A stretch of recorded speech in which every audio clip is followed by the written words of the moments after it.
Salibonani zihlobo labangani. Themba liyaphila lonke kuzindawana ezijiyeneyo lapho elikhona. Singena isifundweni sesithathu kukota yokugcina yomnyaka.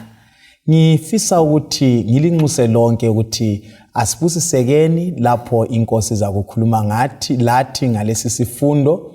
Mina igama lami ngingumfundisi uVizet Ncube. Ngizathatha leli thuba kuba nginikele izihlobo esisonke ukuba siveze ukuthi singobani lapho siqhubekela phambili ngesifundo. Salibonani isihlobo esithandekayo, sibonga uThixo osivumele ukuthi sihlangane kusona lesi sifundo okhulumayo ngoAmos Maforo. Salibonani lonke bathandekayo. Mina nguMsisi Siboneni Mhlanga, siyalamukela esifundweni. Babukeli labalaleli siyalibingelela lonke ngegama lenkosi yethu Jesu. Olamukelayo nguKlainos Maphosa. Banxusa leli thuba kubana sibe lomthandazo. Baba wethu osezulwini sithanda ukukubonga ngethuba elihle osiphe lona kubana singene kusona lesi sifundo. Sinxusa umoya ingcwele kubana sitolikele sona lesi sifundo ngcono sizwakale emhlabeni wonke jikelele. Ubufakazi bakho bubonakale ngoba amandla akho negazini. Senzele kahle ngasona lesi sifundo ngegama lika Jesu. Amen. Amen. Siyabonga. Sesinanzelela ukuthi uIsrael seluhambile uhambo lwe40 years.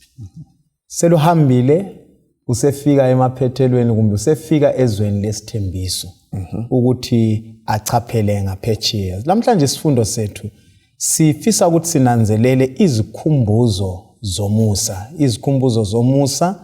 Nxa singena kulesi sifundo ngizafisa ukuba sihle singene kundinyana yokwaziwa ngekhanda. Indima le ngiyakhuthaza ukuthi sonke kasifundeni siyiphinda ngoba yiyo equkethe isifundo sethu sonke. Joshua 4 ivesi ngelika 23 lo vesi ngelika 24. Ngoba inkosi uNkulunkulu wenu yenza amanzi aseJordani atsha phambi kwenu, laze lachapha njengokwenza kwayo olwandle olubomvu eyalutshisa phambi kwethu saze sachapha, ukuze bonke abantu bomhlaba bazi ukuba inkosi ilamandla ukuba liyesabe inkosi uNkulunkulu wenu kokuphela. Siyabonga. uNkulunkulu lapho ukhuluma loIsrayeli, nxa imbali yakho kwayinanzelela kahle uzananzelela ukuthi ngabantwana bakwaIsrayeli kodwa abangayisiba abaphume eGibhithe. Ngabantwana bakwaIsrayeli asebengena ngaphi? Asebengena eKhenani. So ke uNkulunkulu ukhuluma labo lapha ebanika isikhumbuzo. Angithi sikhuluma izikhumbuzo. Ubanika ini? Isikhumbuzo salokho okwenzakala kuboyise bona bengekho. Nanku lapha uveza ngolwandle olunjani? Olubomvu. Labo sizananzelela ukuthi kulesimanga esikhulu esiyakwenzakala kubo bani? Kibo. So ke kuyini singafisa ukuthi sikunanzelele kule indinyana yokwaziwa ngekhanda ukwenzela ukuthi ababukeli labalaleli kubakhuthaze ukuqhubeka beyifunda le indima ngoba kufanele ibe sibili semakhanda. Kuyini sikunanzelela ngale indima esingakudopha kubili okuthathu. Mina engizuzayo lapha mfundisi ukuthi i-memory text yethu isinika izikhumbuzo ezinkulu ezimbili. Okay. Ekuqaleni kohambo lekugcineni kohambo. uNkulunkulu simbona nxa ekhipha uIsrael ngengalo lamandla eEgypt ahlamvulela indlela olwandle. Ngiyakukholwa mina ukuthi uNkulunkulu wayengayisebenzisa indlela yamaFilistine enze ukuthi uIsrael angahlaselwa ayengene elizweni lesithembiso. Kumbe wayengasebenzisa ezinye izindlela. Kodwa kwenza uNkulunkulu achoose indlela yeRed Sea. Impendulo esiyithola kuverse 24. Ukuze umhlaba wonke ube kwazi ukuthi uNkulunkulu ngubani. Ngoba anti ngale bebephume ekukhonzweni kwabanye oThixo. I-creation kaNkulunkulu. Kodwa uNkulunkulu ubaqumisa eRed Sea abenzele lesi sikhumbuzo somusa lamandla akhe ukwenza ukuthi bangakhohlwa ukuthi yena uNkulunkulu weqiniso. And ekucineni kohambo sokusela amadoda angu2 avulelwe iRed Sea. Sibona igeneration entsha inikwa layo futhi esayo isikhumbuzo. Mina khonokho mfundisi kumfundise into ngoNkulunkulu ukuthi uNkulunkulu lowo esimlandelayo bekumele ukuthi simazi simbone umuntu ngomuntu personally ngoba okwenza uNkulunkulu avule iJordan eyivulele igeneration entsha ukuthi kumele labo bamazi ngokwabo and bengezwe izindaba zixoxwa ngoyisemkhulu ngoba uNkulunkulu babengasoze bamzwisise Siyabonga. Ungananzelela futhi ku text le kumbe kule iverse uNkulunkulu uziveze kane. Liyakunanzelela lokho. uNkulunkulu uziveze kane and ngesigaba sonke eziveza kulento engifisa siyinanzelele kakhulu. uNkulunkulu lamabizo amanengi awasebenzisayo awakhe. Right. Angitsho. Kodwa ke ibizo alisebenzise kakhulukazi lapha umlobi libizo elibizwa ngesilungu kuthiwa iproper name. Ibizo qho likaNkulunkulu. Angitsho. uNkulunkulu ongelinganiswe, uNkulunkulu ongagcinwa indawo. uNkulunkulu ongagcinwa isikhathi. Angithi usimakade impilo kumnandi ngaleyo ndlela usimakade sithi umvela inqangi. uNkulunkulu ngamveza ngendlela zonke ezinkulu. So uyaziveza lapho ukuthi hayi bengingasebenzisa igama lokuthi uNkulunkulu ngikhangela ngokuthi uNkulunkulu is the provider. Kodwa lapho usebenzisa lelo lokuthi akula zithixo ezingalinganiswa lobani laye uNkulunkulu. So ke uyaziveza kulabo abantwana bakwaIsrayeli. Angithi so ke kuyini okunye singakunanzelela ngaye uNkulunkulu lapha ikakhulu sikhangele izikhumbuzo zomusa. Lokho ngifisa ukuthi kube yikho esikunqanda esifundweni njalo sinanzelela izikhumbuzo zani zomusa. Kakhulu mfundisi. Sekwakuthinta umhlobo ukuthi kusungulwa uhambo uJehova uhla alethe isikhumbuzo thize. Sebona ukuthi lapho sokusiya laba abalankamba abalayo abese balungisela. Lokho kusivezela sihlobo ukuthi ehambeni lokukholwa mina lawe kuyadingakala ukuthi sibe lenkambo. Kuyini wena okwaziyo owakwenzelwayo? Uyabona iningi lethu kulula ukuchiya lolokholo ngoba asila esikwaziyo kumbe esike sakwenzelwa nguThixo. Bekuqhakathekile ukuthi angithi ukuthi kuyezidingela kodwa ngoba lobudlelwano la. Ngoba ungaba lobudlelwano la akuvumi vele ukuthi angakwenzeli lutho thize ongalukhumbula ngoba umlobi engimthandayo usho ukuthi akudingeki ukuthi sesabe ngekusasa. Uma singakhumbula lokho esikwenzelwe izolo singekele ukukhohlwa esikwenzelwe izolo. Zonke lezi zikhumbuzo ziyasincedisa. Isihloko sethu kalokho chilo izikhumbuzo zomusa. Sonke la sisindiswe ngomusa kukhona esikwenzelwe. Kuyini okukhumbula lapha sithethe khona. Dayena olubishayo ungakukhumbula khona lokuthi ngangiyilokho sengiyilokho ngiyenzelwe lokho ungisuse lapha wangifaka lapha. Kuyasincedisa kusiqinise ehambeni lwethu lokukholwa. Ngiyakholwa ukuthi yikho uJehova ayefuna ukwakhela kikho ukuthi Israyeli angabalazo izikhumbuzo lezi kuzamnceda ukuthi angakhohlwa. Nxa esehlamuka esekhonza izinto akhumbule ukuthi lokho kuyinto lokho esengokhonza yikho kwadabula ulwandle lubomvu. Yikho kwangenza ngaquma ngenyawo kuJordan leyo ukwenza ukuthi ukushiye. Siyabonga. Maphosi. Okunye mfundisi engikutholayo lapha lesikufundayo ukuthi ungumdali wendalo kayihlulwa indalo. So nguNkulunkulu oyenza izinto zenzakala. So wayelethe isifundo ebantwaneni bakwaIsrayeli. Lathi namhlanje kuyisifundo kithi ukuthi uNkulunkulu ngumdali wendalo kumele angasiyikhonza indalo ngoba yena uNkulunkulu nguye oyidalileyo. Uyazi ukuthi nxa ukhuluma ngithathekiswa ngumlobi nxa eveza nangu ndoda oyisikhwica mfundo esimangalisayo. Alright. Thatha imoto child imoto ekhohlwe icence lokudrive. Right. Nxa efike ebuzwa icence leli namapholisa athi ngikhohlwe wallet yami ngikhaya elani ele license. Nxa ipholisa limnika itikiti uthi hayi itikiti le ayisilo angunike icala isikhumbuzo ukuthi hayi ungakuncweba kancane lapho uzahlala ukhumbula ukuthi kufanele ngingakachayela imoto nginjani. Ngiyakholwa. Kuyenzakala ukuthi empilweni kube lezi zinto eziningi eziqhakathekile esizikhohlwayo. Siyakwanisa ukukhohlwa imlayo yabazali bethu. Alright. Siyayenelisa kunengi singaqala ukukubalisa kunengi esikukhohlwayo. Nxa kulento eqhakathekileyo kuluntu ukuthi sikhumbule imvelaphi yethu, sikhumbule lapho esikhona lapho esinjani esiyakhona. Ngifisa ke ukuthi kulesi sifundo sinanzeleleke izinto ezimbalwa esiza kuxoxa siphakathi kwazo. So kukho konke sifisa ukuthi sinanzelele lapha sesiku-Israyeli ukubhekane lolwandle olubomvu, angitsho. Yes. So ingxoxo yethu yonke yanamhlanje iphakathi kwesikhathi sokuyachapha ulwandle olubomvu, uJordan. Ngemva kokuchapha uJordan sesikhangela emuva sesimchaphile, asikhangeli kakhulu sokungale kwakhona. So ke isifundo sethu sikhona, siza kubhoda sikhonapha maqonana lani lokuchachwa kuka Jordan. So ke siyacela ukuthi usibalele incwadi kaJoshua. Joshua 3 iverse ngelika 1 siya ku 5. Ake sikhangele ukulungiselela kokuchachwa kweJordan. Yikho sifike sikukhangele kulungiselwa njani ukuchapha ngoba uhambo lusekuphetheni, angitsho. Selusukile emuva ngale sebese kucineni kohambo. So ke ekucineni kohambo kuyini okudinga ukuthi bakwenze. Sibalele.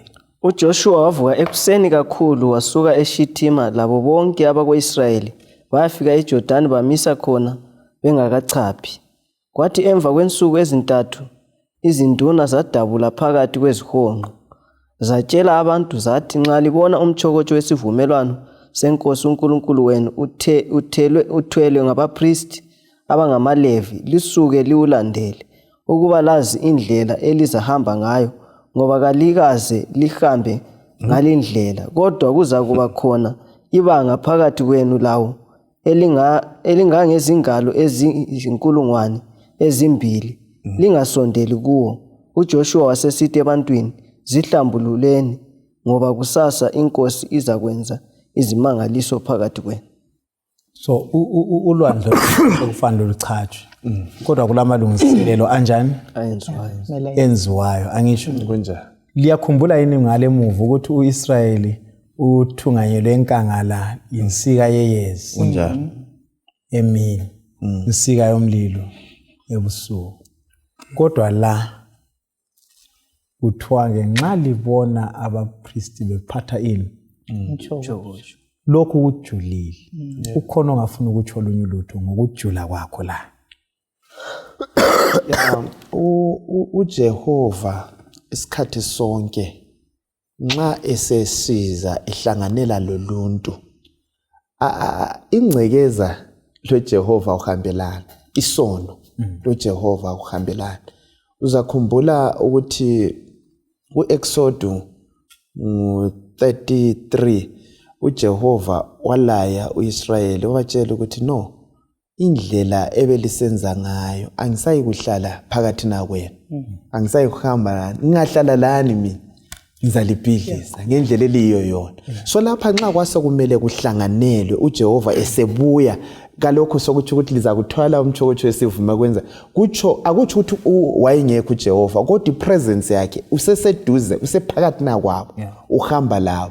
Yikho kwakudala ukuthi uIsrayeli azilungiselele ukuhlangana loThixo. Ngihlobo ezithandeka izikhathi eziningi nxa sihlangana loThixo, kungaba sekamu, kungaba kuyinkonzo yesithebe, yikho sasimemeza ukuthi hayi zilungiselele. Kanengi siyakwekethisa khona lokhwana. uNkulunkulu uThixo lesono uPaulus axwayisa ukuthi abanengi beni yikho libuthakathaka, yikho ligula ngoba liyadelela ukuhlangana loThixo. So kuyadingakala ukulungisiswa kwenhliziyo nxa sihlanganela loThixo. Ngikhumbula lapha esinayo uJehova esehla wathi liyezihlanza physically sibili ukuthi abantu bahlambuluke ngoba uJehova lengcekeza akuhambelani. Uma for uthinte enye indaba eqhakatheke kakhulu. Mfisa ukungezelela ngithi indaba yomtshokotsho mfundisi. Nxa babe sakhe iTabernacle. Umtshokotsho lo wawuhlala endaweni engcwele. And umtshokotsho lo wawungaphonga ubonwa. Even nxa basebesuka kwenye indawo besiya pitch itende kwenye indawo.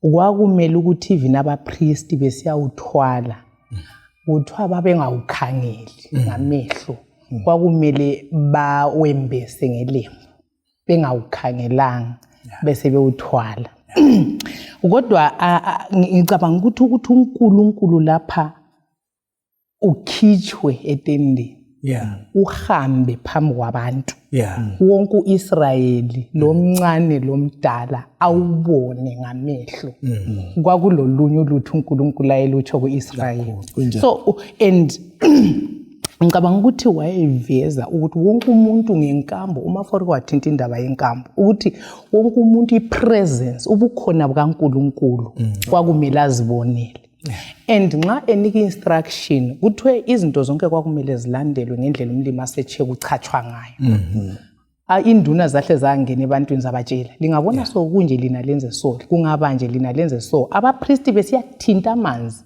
lina leza kwenza so ngizwisisa ukuthi instruction kumbe izixwayiso zonke ziveza ukuthi ukungena kukaIsrayeli eKhanani kwakungasondlela yomuntu kwakungamelanga futhi kungenwe ngendlela yomuntu la ngesikhathi somuntu asikhumbule ukuthi uNkulunkulu vele ukuthi iKhanani uzayipho uIsrayeli wayekuthembisa uAbraham Genesis 15 wathi inkezo yama-Amori ngagcwala yalinika leliyani ilizwe so khathesi sesitshayile isikhathi inkomshi sigcwele isikhathi sikaNkulunkulu indlela kaNkulunkulu yokuyangena so yikho esibona khona mina ngiyafunda lapha mfundisi kulesifunde ngisitholayo ukuthi impilo izehlakalo zempilo asivume nini uNkulunkulu athungamele izimpilo zethu indlela ingadlula eJordan ethwele izigodo but izulu lithi go forward inyawo zize ziyenyathela amanzi and God will part Jordan kunjalo so indlela is-safe as long ithunganyelwa nguNkulunkulu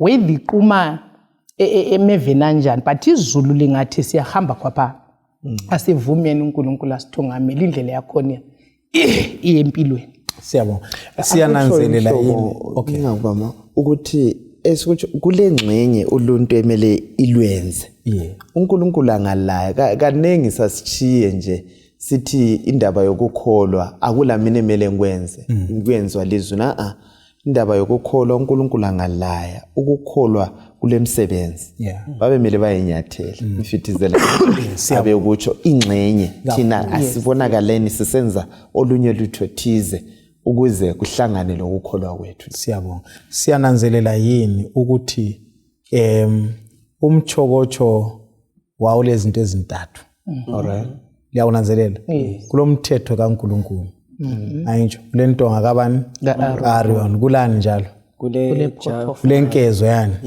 yemana angithi engifisa sikunanzelele ubungcwele lo sikhuluma ngecharacter kaNkulunkulu la ayisikhuluma by the way ungakhumbula umchokocho wesivumelwano ku most holy place njalo umpriest wayenjani wayengena kanye ngani ngomnyaka ngifisa sinanzelele la into ezimbili ngale ku Exodus ku chapter chapter Now Israel chapter 14 chapter 13 chapter 14 sebesiyachapha ubani ulwandle olubomvu angithi bathunganyelwa kuyini liyezi lani lomlilo angithi iphila of so engifuna sikunanzelele sonke lapha ukuthi ngale baphuma ku-adolete baphuma ekukhonzweni kwezithombe lezithixo zonke lezi angithi yikho futhi la kumthetho elithumi umthetho wokuqala esithi ungabi labanye uNkulunkulu ngaphandle kwami sengathi uthi bakhona abanye uNkulunkulu angithi kodwa ayisikho uNkulunkulu ayekutsho bona babele understanding ukuthi eGibhithe ngale vele uNkulunkulu kanjani bakhona abanengi kodwa ukhona ongabe mkhulu kulalo abe mkhulu kulalo but sekulapha ungakhala ku Deuteronomy 6 angithi simthola uNkulunkulu esecaca ukuthi zwana Israel usuchapha uJordan nanko kufanele uchapha uJordan unjani ukuphethe ukuthi uNkulunkulu yimi njani yedwa akakho omunye ubani uNkulunkulu futhi ungayikhangela kahle uNkulunkulu sezivezile kubo abantwana bakwaIsrael ukuthi nguye kuphela ofanele akhonze so kulento eqhakathekileyo ukuthi kabaziphelelise kabazihlambulule yikho beqale bayaxwayiswa before baphume babhekane lani lomchokojo. Ngicela usibalele incwadi kaJoshua ngu3 verse ngelika 5 uphinde usikhangelele uNumbers ngo7 iverse ngelika 89. Ngifisa sinanzelele uqhakatheka kokuzihlambulula lokhu singakabhekani loNkulunkulu, ngoba kakho ngabhekana loNkulunkulu ekungcoleni kwakhe kanjani aphile. Sibalele verse 5. uJoshua sesithi ebantwini, zihlambululeni ngoba kusasa inkosi izakwenza izimangaliso phakathi kwenu. Manani 7. Manani 7 verse 89. verse 89. Lapho uMose engena ethenteni lokuhlangana ukukhuluma lenkosi, wezwa ilizwi likhuluma livela ngaphezulu kwesihlalo somusa esisemtshokotshweni obufakazi ngaphakathi kwamakherubhi amabili, lakhuluma kuye. Right, siyananzelela uMose bethi engavela kuNkulunkulu esiza kubantwana bakwaIsrayeli bekusenzakala nxa lisakhumbula. Inkazimulo kaNkulunkulu ibigcwele kubani? Right. So abantu laba kufanele bahlambuluke ukubhekana lobani loNkulunkulu lapho bechapha ulwandle olunjani, bechapha umfula uJordan. Ungakhangela ngale kuchathwa ulwandle olubomvu akuzange kube lama specific aqondana loIsrael, kodwa ilizwi lali kumthungameli. Angitsho asenzeni so uJehova uthe, angitsho kodwa khathesi Israel lawo sokufanele ube lengxenye ekuphelelisweni kwalolu hambo. Khona lapho mfundisi ngilombuzo omfikelayo ukuthi thina namuhla nxa sisiya phambili kukaNkulunkulu ngamalungiselelo bani esiwenzayo, sinanzelela i-sinfulness, ukuba babi kwethu, ukuthi siyazinika yini ithuba lokuthi sizihlambulule ukuze siye kuba sebukhoneni bukaNkulunkulu sifanele. Mina senanzelela ukuthi even inkonzo zethu sezingani ziyeyisekile ngenxa yokuthi kakho already ukuthi ahlangane lobungcwele bukaNkulunkulu. Ngicabanga ukuthi uIsrael wayezolo wayesesaba. Khangela even uma for uthinta indaba besiyanika umthetho ku-Exodus 20.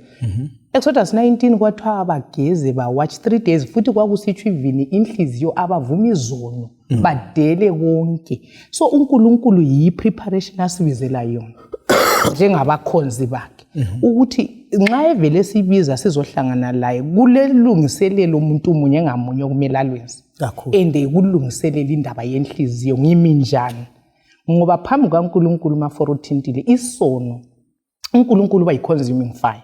So kwesisikhathi engxenye sifile sihamba ngoba sikade sisadelela ubungcwele bukaNkulunkulu, sabuya sinjalo sibuyele sinjalo. So even inkonzo isiqongo sobungcwele baso sobehlile kakhulu ensukwini zokuphela. Uyazi sikhula kule ngoma esasihlabela ichorus ethi sono sakho awungeke usifihle kuye. Ungasifihla isono sakho izwe lonke linganjani, lingakuboni, kodwa ngeke usifihle kubani? Kuye. So ngicabanga ukuthi umkhumbulo oletha lapha usivezela ukuthi uNkulunkulu uyasazi. Ngaze uMrs Mhlanga angangazi, kodwa yena uNkulunkulu uyanjani? Uyasazi ukuthi ubani unje, athi kuphela ukusazi amazwi lezenzo, kodwa wazi lemikhumbulo yabo bani yethu. So nxa sisiya enkonzweni uJehova kakhonzwe ngomoya langeqiniso, singaze sazenzisa ekumkhonzeni ngoba uyasazi. Ngibambele incwadi kaJoshua ngu3 iverse lika 6 usiya ku17, kodwa siza kubala sime endleleni laphana sesingayibala sesingekhaya sonke sizwisise ukuthi iverse le ithini lapho sikhangela uNkulunkulu ophilayo, uNkulunkulu wezimanga. Alright. uJoshua wathi kubapristi, thathani umchokotsho wesivumelwano lihambe ngaphambi kwabantu.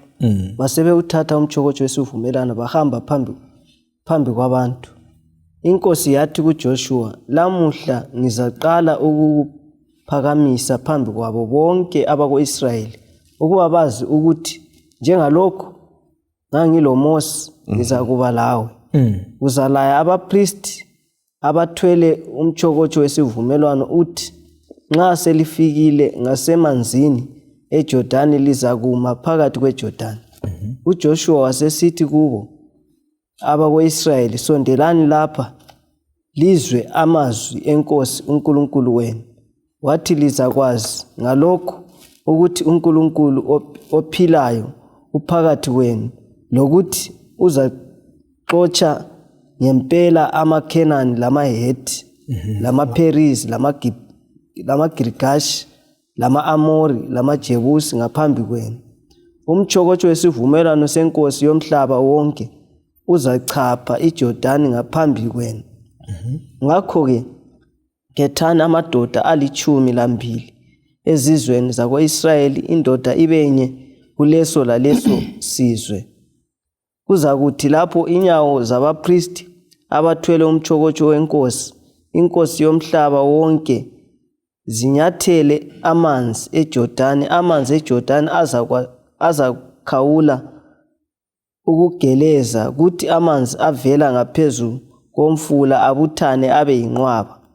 Ngakho abantu bazasuka ematenteni abo ukuchapha iJordani, abapristi babe ngaphambi kwabo bethwele umchokocho wesivumelwano. Siyabonga. Now lapha sesinanzelela ukuthi bale mbali yeGibhithe yezimanga. Angisho uNkulunkulu akhulume ilanguage abayaziyo labayizwa ngabokhokho babo. Angisho hayi mina ngiNkulunkulu ophilayo wezimanga. Ngathi ona ziyabona uNkulunkulu ophilayo wani wezimanga. So ke bangaba khona uNkulunkulu ebelicabanga ukuthi bakhona, kodwa ayisibo boNkulunkulu, izithixo njalo kaziphili. Ngabe ziphila ngabe lokho ezilani la. Angithi liyakuzwa konke. So ke kuyini esikunanzelelayo lapha ngalo uNkulunkulu owezimanga, uNkulunkulu ongelinganiswe? Mina nxa ngicabanga indaba yeRed Sea, ngiyake ngithi ngiyifunda ngizibuza, ngiyayikholwa ukuthi uNkulunkulu kwesinye isikhathi wavula iRed Sea, Israel uhambe ehlabathini. But ngiyake ngizibuza ukuthi sibangaki esikholwayo esingamaKristu esikholwa into le kaNkulunkulu, ngoba ngicabanga ukuthi njengoba sithintile ekuqaliseni isikhumbuzo kuthiwa okumele kuhlale kusengqondweni yethu ukuthi uNkulunkulu esimkhulekayo uNkulunkulu omkhulu, ukuthintile ukuthi vele akulo munye ngaphandle kwakhe, uNkulunkulu owadalayo futhi kalimithwa yindalo. And yikho khona uNkulunkulu ayefuna ukutshela uIsrael, ngoba uIsrael wayejayele ukukhonza izithombe, ngale khonza amanzi, khonza inkomo, khonza icreation kaNkulunkulu. But khangela uNkulunkulu uhlaveza ukuthi indalo yona leli ikhonzayo ilawulwa yimi endiyanilalela. So uNkulunkulu afuna ukukwenza ukuthi avezele uIsrael ukuthi yimi uNkulunkulu. Mina yikho ngicabanga ukuthi uNkulunkulu ikakhulu nxa uIsrael besehlamuka wayebakhumbuza yimi engalikhiphe eGibhithe. Uyazi izibonakaliso zonke, ama-wonders wonke, indaba ye-firstborn, death of the firstborn, indaba yemana ehambweni nje yayiveza ukuthi uNkulunkulu nguyedwa uNkulunkulu.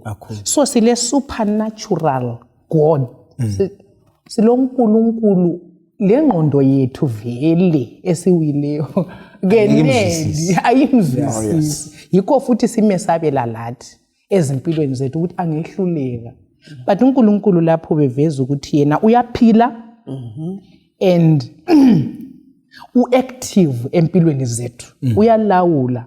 Phela ukuchachwa kweJordan mfundisi kwakumele uIsrael abekwazi ukuthi nxa umlimi esenelisa ukuvula iJordan miraculously kuthi ukuthi lelendi le lama-giants uyasinika. So kwakuyi-assurance ukuthi mani nihle ndiyidemonstrate step number 1 ukuthi mina. So kwakubanika ukuthi bafunde ukumtrust uNkulunkulu. Angazi ukuthi uNkulunkulu kuyini asekwenze empilweni zethu okwenza sime la kwenye ilanga ungasahambi sime laye sithi siyamthemba.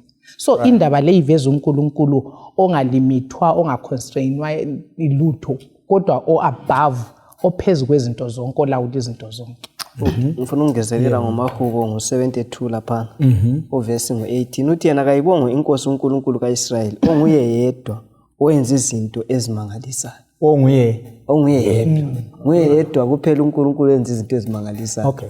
So ngithola isifundo khona lapho ukuthi phezukwakho konke akula uNkulunkulu okumehlulayo. So uNkulunkulu kumele ukuthi simthembe ngoba nguye yedwa kuphela oyenza izinto ezimangalisayo.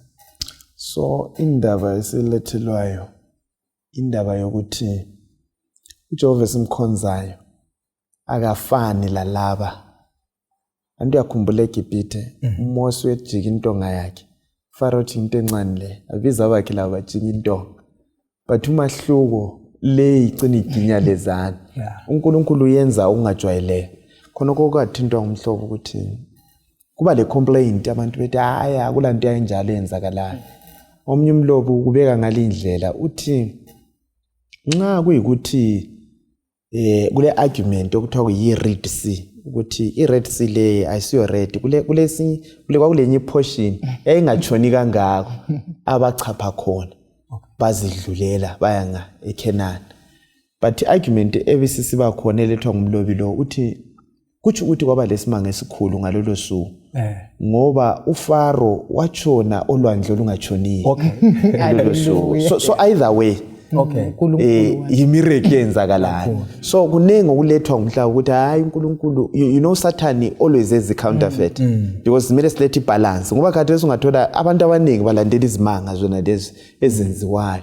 So simele sikuqaphele kodwa uNkulunkulu lo esimkhonzayo ezakhe izimanga wenza lokho ongeke kwenziwa ngumuntu ongeke kwenziwa ngabo uNkulunkulu balapha phansi. Kwakungazake kwenzakala akukaze kwenzakala. And ungabuye emfuleni yona le ungathola izolo umfula wawukhonzwa. Nxa wayesenelisa ukumisa kuthiwa kwaba yihiphu nga. Ejivele uNkulunkulu nsingamisa futhi. And yakubona uNkulunkulu wayeveza ubuNkulunkulu wakhe. Isimanga esinye uNkulunkulu asenzayo lingawunanzelela kuhle ngezehlakalo zona ezimbili. Liyananzelela isikhulume ngezehlakalo ezimbili la. Ungananzelela ukuthi isikhathi esiningi uNkulunkulu uyakhetha ukuthi isimanga lesangasenzi yedwa asenze lo muntu. Always, yes. Liyakunanzelela ukuthi nangu uMose ke sibuyele kuMose ngale. Nxa kufika olwandle olubomvu kathi ukuthi vuleka lwandle. Tuphethe. Uthini? Moses uphethe intonga ayenze njani uMose? Khomba phakamisa angitsho uyayibona indaba awesithi njani kuvuleka liyakuzwa yini ayisikho kodwa asibuyele even isono singakangeni angitsho uNkulunkulu edala izulu lomhlaba angitsho esedala izihlahla lokunye kazangathi izihlahla ubani khona uthi umhlaba kawuveza utshela indalo yakhe participate ekudalweni liyakunanzelela konke. So ngicabanga ukuthi lapho esikufunda likhumbule esikhuluma lapha ngani ngezikhumbuzo angitsho nxa sikhangela imbali sibuyela emuva siyananzelela ukuthi kulezi izinto uNkulunkulu afuna ukuthi asenzele zona but ngenxa yokungamkholwa kwethu okunye engxenye kucine kubuya even later sesike sangena ngapi ezinkathazweni angitsho. So ke mina ngiyakhuthaza ukuthi kithi sonke abalaleli lathi ababukeli asikwazini ukuthi uNkulunkulu nguNkulunkulu ophilayo njalo uNkulunkulu ephila njalo usemsebenzini wokusindiswa koluntu. Wena lapha even wonakele okungakanani indlela ongazicabanga ngayo uNkulunkulu ujonge ukuthi ngenhlakanipho yakhe la ngothando lwakhe la ngomusa wakhe wena lami sisindiso. So ke khonokho kuzasincedisa ukwazi akakho omunye uNkulunkulu ofanele kanjani akhonzwe ngaphandle kwabani wakhe la nxa bekhona abanye uthi esabaze bakhohlakala kodwa yena uhambe labantu abakhe throughout wayekhona ukhona uza kuba khona thina simfice khona sife simchiye njani ekhona he is there for us. Loba sidlula phakathi kwamagagasi kanjani empilo singakhumbula le narrative le eka-Israyeli ngicabanga ukuthi kasisoze sabuyela emuva. Lokhu sithungamela ukuthi ke sikhangele uJoshua chapter 4. uJoshua chapter 4 ibala leli lithi khumbula leli libala elikhulu kakhulu isihloko esifisa ukuthi ke sisikhangele ngokujula kwaso khumbula. Kuthi ukuthi umuntu uyakakhohle. Umuntu uyakhohle. Angithi siyavumelana. Kulezi zinto eziningi esesizikhohliwe empilweni uthi usuzikhumbula kwesinsikhathi sekonakele. So ke siyakhunjuzwa lathi sonke ukuthi asikhumbuleni lapho imvelaphi Yeah. Sibalele uJoshua ngo-4. Joshua 4. Yes. Lapho bonke abantu sebelichaphile iJordani, inkosi yathi kuJoshua, khetha amadoda 12 ebantwini, indoda ibenye kuleso laleso sizwe. Uwatshele uthi thathani amatshe 12 phakathi kweJordani kuyona laleyo ndawo lapho bekumi khona abapristi, liwathwale likhuphuke lawo, liwabeke endaweni lapho lizamisa khona lamuhla. UJoshua wasebiza amadoda 12 ebantwini bako-Israyeli ayewakhethile, indoda yabanye kuleso laleso sizwe. Wathi kuwo, dlulani phambi komtshokotsho wenkosi uNkulunkulu wenu, lingene phakathi kweJordani, lo lalo wenu athathe ilitshe alitshate ehlombe, ilitshe elilodwa limele isizwe sinye sako-Israyeli. Siyabonga. Kuyini singakuphika lapha singakudobha lapha maqondana lala amatshe maqondana lalesi sikhumbuzo sikhangele imbali kaIsrayeli? Ngicabanga ukuthi kalokho sesike satsho ukuthi vele umuntu uyakhohlwa. Kunengi esikwenzele nguJehova sesikhohliwe. UJehova wayeloyisa ukubana kube lesikhumbuzo lesi ukuze uIsrayeli esefuna ukuhlehlela emuva akhumbule ukuthi hayi sasingale kwaJordan, sachapha la, senzelwa izizukulwane ezazizakuza. Sike sakutsho siveza isifundo ukuthi kusizukulwane abantu ababebadala 20 kusiya phezulu kwathele uJoshua loKhalebi, abanye bonke basebalala. So laba babengela inkambo yabo ilwanzi lolubomvu. uNkulunkulu wabahlelela okubalingeneyo, sebekube lakho kuthi ukuthi ababezalandela babangasoke babe la bayakhohlwa abantu. So kwakudingakala lamatshe ukuthi afakwe ahlale ekhona abe yisikhumbuzo, ngoba imvelo yethu siyakhohlwa lapho uJehova asuse khona. So lathi kusizukulwane lesi ake sikufake sifake lathi amatshe thize lapho nxa wenzelwa ukuthile nguJehova ube ulokho ukukhumbula utshele izizukulwane zakho. Yikho phela wawuthi uNkulunkulu kaAbraham, kaIsaka loJakobo wabasusa ndaba imbala amaIsrayeli ayekhumbula ukuthi kwaba lesifungo esaba khona esikaAbraham loThixo kuGenesis 50, bakhumbule sona sibakhuthaze ukuthi baqhubekele phambili.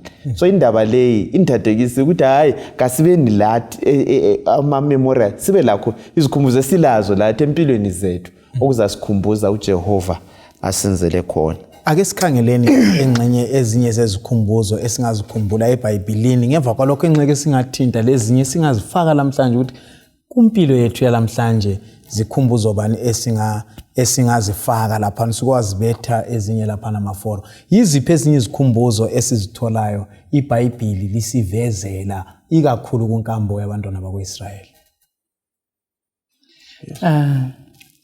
Singakafiki kuIsrael. Alright. Silesinye isikhumbuzo esithi singasibona kusibisele indaba yomchilo wamakhosi. I-rainbow vele ngaba emkhathini uyatrigger imemory ukuthi kenje kwake kwa uNkulunkulu kwake kwa liyakubona nto. So nxa sesifika koIsrael uNkulunkulu ubebacelile laphana bephuma uyakhumbula sesithi lifake igazi kumalinde lizaba yisikhumbuzo, liyaba yisign. Abese sinika even isign yesabatha. Ngibaphila amasabatha ami ukuzabe yisikhumbuzo. Okufuna ukuthi ngikuthinte lapha kulokhede kuthintwa ngamaforum mfundisi ngendaba yesikhumbuzo. I-monument ke nje kweni andikuthi bathatha amatshe bafakela bese behamba lawo across the Jordan. Lapha bafika i-first settlement, lapha bafika behlale khona oqala bayisethe khwaphana. Ngike ngacabanga mfundisi ngathi uyakubonela yani i-monument lokhana okusethwe okwamaqhawe aleluzibuse lapha eZimbabwe. Heroes ekhaveli ngaveli ithi tha suhlu sithi tha. Lapha koBulawayo silesithombe sikaNkomo. Fika ku Main Street vele kuyini okubuya kumemory. So uNkulunkulu afuna ukukufundisa abantu ukuthi ezilonga amatshe la elapha madoda akula muntu okumele akukhohlwe lokho engikwenzela uIsrael ngokumchaphisa umfula ngemnike ilizwe lesithembi. So kumele sibili kube lezikhumbuzo ezibambekayo ezithile ezizatrigger inkambo yethu yayizolo loNkulunkulu. So khonokho kwenza ukuthi unanzelela ukuthi uSathane ulapho kangafuniyo ukuthi abantu bakhumbule lapho bavela khona ngisho.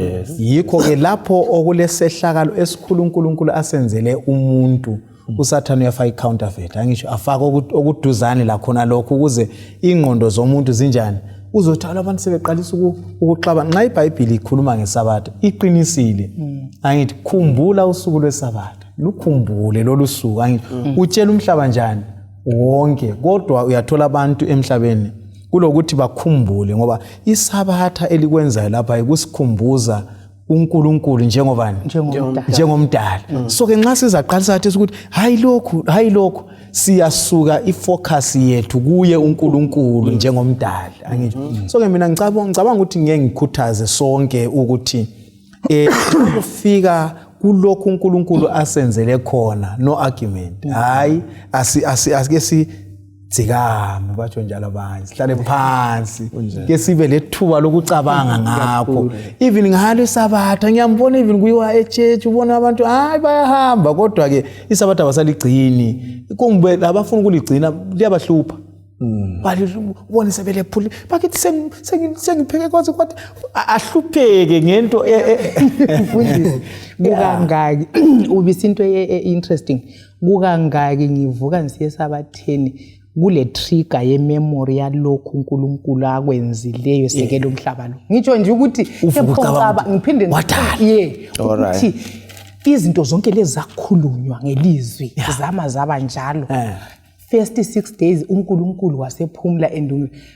Ayi yazi sesibhizi kahle. Usuka kuphela ulanda inkonzo ulanda ukuthi ngiyaphathisa okunye ngezwe without ukuthi uNkulunkulu ke ngihlaliseke ngicabangisise ngoba vele uNkulunkulu kwamenzo wasethi iSabatha iyo linda imemorial isikhumbuzo sokuthi madoda mina kungabi la lutho lonke elilubona lo eselugijimisa ngangikhona izinto lezi ngazisekela kanje ngakho lifanele ukukhothama. So bekumele ukuthi ngesabatha ingqondo yethu ibuyele emuva ku creation bese zamkhonza ngcono uNkulunkulu.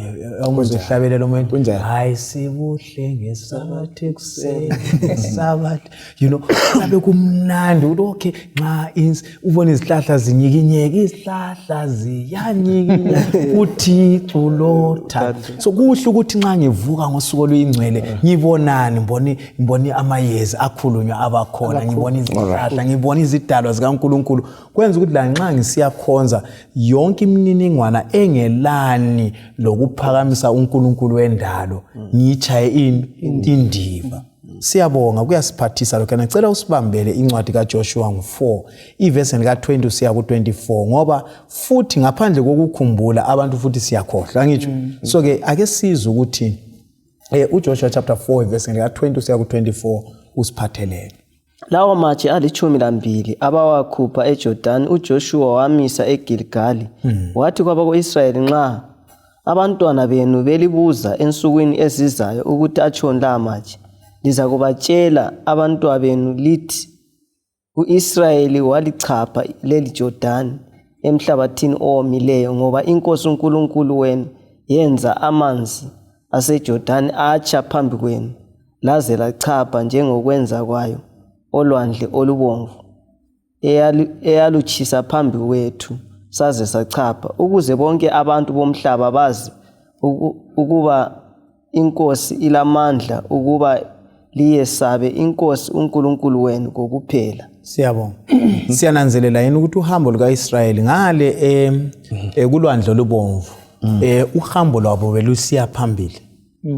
Siyabona besiya ngapi phambili angithi lokho bekhangele ilizwe lani lesithembiso but sebe kuJordani la sekufanele bakhangele ngapi emuva lapho abavela njani abavela khona. So kufanele kube lani lezikhumbuzo ezithile ezizakwenza ukuthi lezizwe ezilandelayo ezingasoze zibe lenkambo yeExodus angitsho bangasoze babe lenkambo enkangala angitsho nxa bebona lokho bayathola isifundo. Ungakhangela abantwana bakwa-Israyeli amaHebheru abefunda ulwazi bebeluthatha from generation to generation. Okay, lokho sikufundile la angitsho sikuthathe kunjengoba kunjalo from abazali bethu sikuse ebantwaneni. So ke kuza lesike isikhumbuzo ukuthi labantwana abangazange balubona ulwandle olubomvu, abantwana abangazange babona ukuchatshwa kwani kweJordani, nxa bekhangelene amatshe lawana bayathi ukuthi la nxa sasingekho indaba lesiyayazi. Njengoba lathi lamhlanje asizange sibe khona kulwandle olubomvu, ukhulumile wathi ngiyayikholwa, wawungekho ngiyanjani, ngiyayikholwa ngoba sificile ovula indlela benjani besiphathele lolu daba. Futhi ngesinye isimanga ngoNkulunkulu ukuthi ilizwi lakhe kaliweli phansi, ngaze kubuyize ama generations angitsho one after the other, kuthi ukuthi iqiniso lipheleleyo ilizwi kaNkulunkulu liyakuma kuze ube njani, ube naphakade. So kuyini okunye esikunanzelelayo ngengozi yokukhohlwa? Yikuthi khathesi indaba yokukhohlwa sithatha kwangani into enormal ebantwini, ukuthi hayi ngikhohliwe, you know.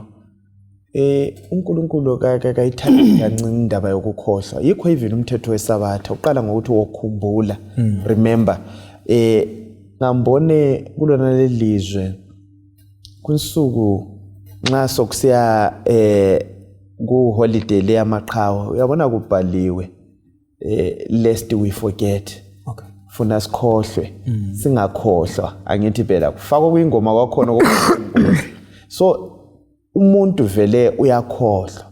Yikho uJehova ekufake lapha kwaba lesikhumbuzo lesesithintileyo. Bese kubuya indaba yokuthi ngendlela esikhohlwa ngayo so kumele sihlale sikhumbuzana. Kube indaba esixoxa ngayo. KusiHebheru vele kwakuhlalwa phansi ubaba alaya abantu bakhe kuphindwa phindwe kuhlale kusengqondweni. Kalokhu kwakutsha la atshela abanye abalandelayo ngoba ingqondo yafuna ukuthi into ziphindwa phindwe zingakhohlwa, ikakhulu lokho okuqhathekileyo esikwenzelweyo, indaba zosindiso lwethu singakhohlwa lapho esikhitshwe khona lalapho esiswa asisa khona. Maphosi, uzwisisani ngendaba le eyokukhohlwa? Ukukhohlwa isikhathi esiningi mfundisi, ukukhohlwa kulula, kuba lula ukuthi ukhohle izinto eziqhakathekileyo. Okay. So sikhumbula even abantwana bakwaIsrayeli nxa babesuka eEgypt sebephakathi kwenkangala bakhohle ukuthi bake baba ngama-slaves, ukuthi bake baba yizigqili ngenxa yokuthi basebehlezi kuhle, sebehambe kuhle lo mlimo. So endabeni yokukhohlwa la ngizwisisa ukuthi kulula ukuthi ukhohle izinto eziqhakathekileyo nxa usuhlezi kuhle. So enkambeni leyo ukukholwa kuqhakathekile ukuthi sibambisise ngoba singayekethisa siyakhohlwa. So siyakuvumelana ke ukukhohlwa kukabili. Kwesinye isikhathi ungakhohlwa ngoba sekuhambela kuhle. Kwesinye isikhathi futhi ungakhohlwa kukuhambela kubi. Liyakhumbula abantwana bakwaIsrayeli sebechapha ulwandle. Bathi bekungcono nga eGibhithe. So babona ngazathi ubunzima lobo sebukhulu okudlula inkambo yaphi eGibhithe ngale. Even ngesikhathi ku chapter 16 lapha imani angithi bekungcono ukuthi sibe ngaphi emabhodweni enyama ngapha. Liyabona indaba yokukhohlwa ukuthi ingozi njani. uEllen White ukhuluma amazwi amangalisayo 5 sketches upage 196 uthi ngaphandle uthi kakula sizathu sokwesaba ikusasa ngaphandle kokuthi sikhohlwe indlela uNkulunkulu anjani asithungamele ngayo la ngendlela asifundise ngayo nini izolo. So ke mina ngiyakhuthaza kithi sonke abalaleli lathi sonke esiyingxenye lesi sifundo ukuthi asilwiseni ukungakhohlwa izinto eziqhakathekileyo ngoba ngokukhohlwa siyalahlekelwa. Asigqibeni isifundo ngale indlela. Sebechaphile uJordan angithi nampa nabantu bakwaIsrael sebechaphile uJordan. uDavid ukhuluma indaba emangalisayo kumaHubo ngo66 ivesi ngelika 6 eqathanisa lezi zehlakalo ezingaki ezimbili angithi izehlakalo ezimbili esolwandle ngingananzela isifundo sethu lokho esikhuluma sikhangele ulwandle olubomvu loJordan angithi uthini uDavida ukhuluma ngepoetic language ukhuluma njengomuntu oyimbongi angithi uhlanganisa izehlakalo zombili kanye akusibalele. Ulwandle waluphendula lwaba umhlaba owomileyo, abantu bawela umfula ngenyawo lapho sathokoza kuye. Siyananzelela ukuthi ivesi le ulwandle lwanjani lwaba njani umhlabathi waba umhlabathi onjani kenje iluphi ulwandle lolo ulwandle olubomvu abesithi basebehamba ngapi emfuleni ngani ngenyawo bakhuluma ngaphi umfula lapha uJordan liyananzelela yini so izehlakalo lezi zithinta uIsrayeli igeneration yaphuma eGibhithe ngapha izothinta igeneration enjani engena ngapi eKenani so kuyagcwaliseka isithembiso sikaNkulunkulu asenza lo Abraham sigcwaliseka kulesi sigaba kuyini esikunanzelela ngentokozo le esikhona sekuchachiwe uJordani sekufike emaphethelweni ohambo olude olwe 40 years sekulentokozo lapha kuyini esikunanzelelayo lapha ngale intokozo ngayo uNkulunkulu aqhube ngayo abantu bakhe. Esikubonayo lapha mfundisi indlela uIsrayeli atshintsha ngayo even ukuthi ungubani. Okay. Ukutshintshwa from ekubeni izigqili. Yeah. Usiya ebantwini abakhululekileyo. Tshintsha kusuke ekubeni izihambi tende suphune lapho lifake lapha kusiba ngabantu abalendawo yokuhlala epermanent abayiphiwa uNkulunkulu. Yeah, so uNkulunkulu simbona indaba yeJordan mfundisi siyibona ibaluleke even enkambweni kaElijah. Ukuthi yikho esibona khona ukuthi ngemva kokuchapha iJordan uElijah simbone ekhutshulwe siyezulwini angathesti ukufa. uElisha sibona i-change of status uElisha phela hamba lo Elijah wayeyinceku but sikhe sibone sechaya iJordan sebuyele ehambweni abuyele sengumprofeti kaNkulunkulu.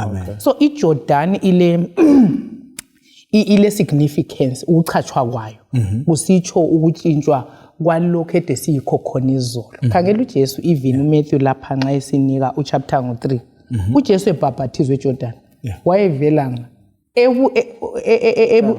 ebukhuleni kwakhe ube kumele abulawe wabalekele Egypt. So simbona from a creature Egypt lapha ephume Egypt ubuya zeJordan esuke eJordan simbone sesiye wilderness for 40 years. So inkambo kaJesu sihle siyibone iprefigwe kumbe iveze kangaka unkambo kaIsrayeli aze aye kwamukeliswa ilizwe lesithembiso. So isivezela kangaka ukuthi indaba yokusindiswa kwethu iaccomplishwa nguNkulunkulu siguquliwe from izoni to abakhulule from ubugqili besono sisiye enkululekweni ngoJesu. Kakhulu. I think indaba ayifithizela lathi sinje ayisiyongozi ukuthi sithi amanzi umbhaphathizo eJordan uyabusuka empilweni yakho endala uzalwe kakutsha.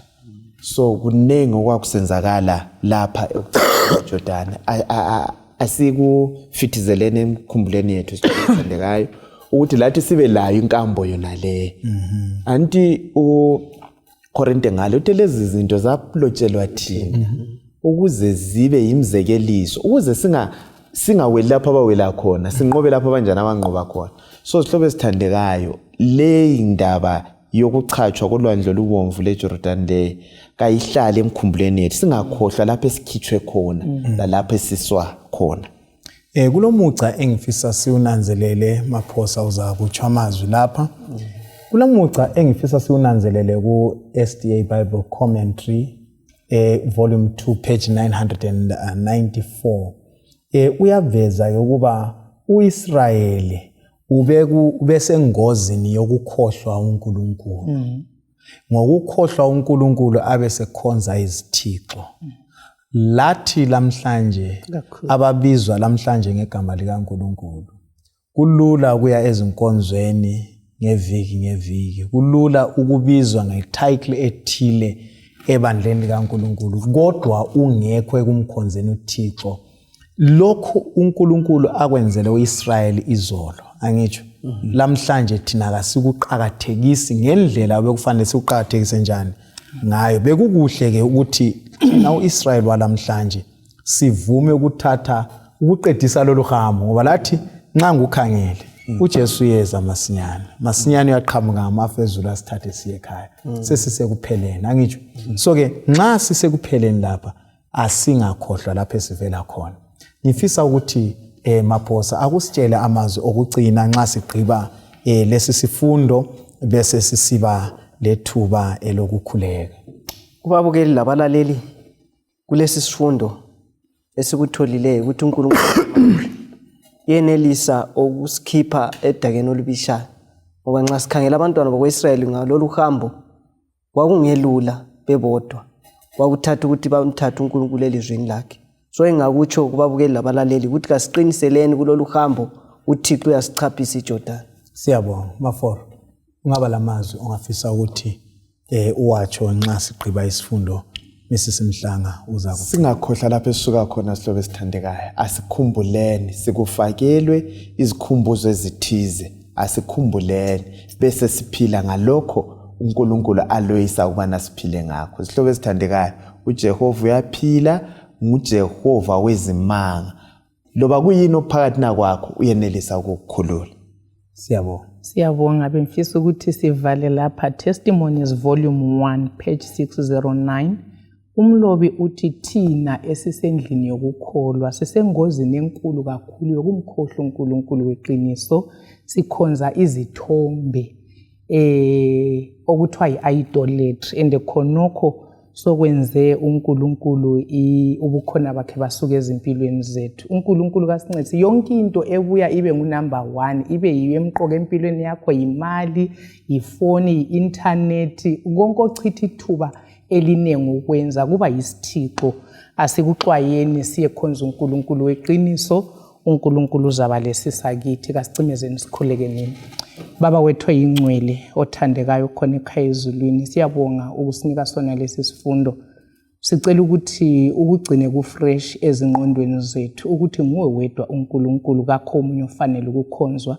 Susa zonke izithixo ezikhona empilweni zethu ezithatha amandla ethu, attention yethu, konke obuyithi. Uthe sikuthande ngenhliziyo yethu yonke, la ngamandla ethu wonke, la ngengqondo yethu yonke. Siyabonga ngememorials osinike zona sengathi zingahlala zizintsha kithi ukuze singakhohlwa lapho esivela khona, lapho esikhona lalapho esiyakhona. Sinike ukufocusa kuwe wedwa uJesu azafike. Ngaye siyabonga. Amen. Amen.